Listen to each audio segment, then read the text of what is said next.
Right, so one of the most important aspects, or one of the things we need to monitor during testing is heart rate. Obviously from a safety aspect, but in order to create the zones that most people come to us to test for.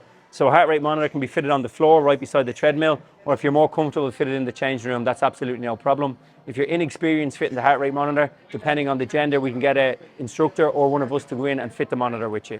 So we're going to fit the monitor on his skin. Lift the top for me. So what we want is that the heart rate monitor is just dead center of the chest. We need to make sure that it's tight and that it's not too uncomfortable for us. Feel okay? Perfect. All right. So that's monitor done. Very, very simple. We won't need to touch that again. Next, we're going to fit the mask. Now, based on experience, I know that this mask is going to be right for him. If we have different size faces, which we naturally will, we have different size masks. So we have a one-way system, oxygen in, waste out, nothing back up through the tube.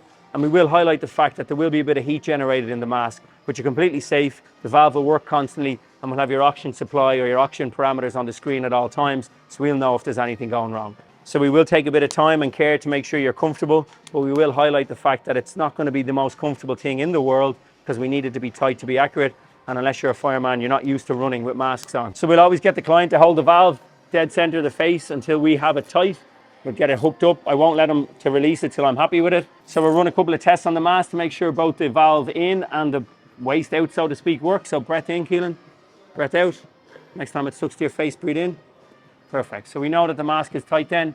If at any stage during the test you want to move the mask, you can physically move the mask by controlling the blue part. We would ask you to refrain from touching the actual valve, and the headgear can be manipulated if you want to feel better. However, it's going to be up to us to know what the position is going to be, where it's going to be working the best. So if you were to pull the headgear down, I would correct you and not allow you to do it. I'm happy with the headgear. We're tight. There's no gas escaping. We've ran our tests on the mask. We're ready to go. So he's going to stand still for the next minute. So Keelan is ready to go. He's hooked up with the mask. We can see parameters on the screen starting to come up. We're going to get an establishment of resting heart rate and baseline oxygen levels, and then we're going to start the test. So it's about a minute of doing absolutely nothing.